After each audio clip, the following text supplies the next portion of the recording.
खऱ्या अर्थाने प्रेमाची गोष्ट होणार सुरू. सागर मुक्ताला करणार प्रपोज. सागर पडला मुक्ताच्या प्रेमात. प्रेमाची गोष्ट मालिका रोमॅन्टिक वळणावर. तेजश्री प्रधान व राज हंचनाळे यांची प्रेमाची गोष्ट मालिका सध्या लोकप्रियतेच्या शिखरावर आहे. अल्पावधीतच ही मालिका प्रेक्षकांच्या पसंतीस उतरली. मालिकेतील पात्र आता घराघरात पोहोचलं असून मुक्ता, सागर, सई, सावने, हर्षवर्धन, इंद्रा कोळी, जयंत कोळी, माधवी, पुरू अशा मालिकेतील सर्व पात्रांना प्रेक्षकांनी आपलंसं केलं. त्यामुळे मालिका सुरू झाल्यापासून TRPच्या यादीतही अव्वल स्थानावर आहे. लवकरच आता खऱ्या अर्थाने प्रेमाची गोष्ट सुरू होणार आहे. प्रेमाची गोष्ट मालिकेच्या सुरुवातीपासून आपण सागर व मुक्ता यांच्यात सतत वाद होत असल्याचं पाहतोय. पण स्वाती व तिचा नवरा कार्तिकवर ओढावलेलं संकट दूर करण्यासाठी मुक्ताने केलेली मदत पाहून सागरचे डोळे उघडले. यामुळे दोघांमध्ये एक विश्वासाचं नातं निर्माण झालेलं आहे. पण हेच विश्वासाचं नातं लवकरच प्रेमात रूपांतरित होणार आहे.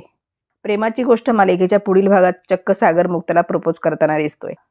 सागर कुटुंबासमोर पोटात दुखत असल्याचं नाटक करताना पाहायला मिळतो. त्यामुळे कोळी कुटुंब फिरायला जायचा प्लॅन रद्द करायचा विचार करतात. पण सागर त्यांना जायला सांगतो आणि मुक्ताला थांबवून घेतो. मग मुक्ता सागरची काळजी घेण्यासाठी थांबते. त्यानंतर संपूर्ण घराची सजावट केली जाते. लाईट्स, लाल फुगे आणि मेणबत्ती यांनी सजलेलं घर पाहून मुक्ताला आश्चर्याचा धक्का बसतो.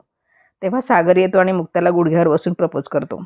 आता मुक्ता सागरच्या प्रपोजचा स्वीकार कशी करते हे पाहणं औत्सुक्याचं ठरणार आहे.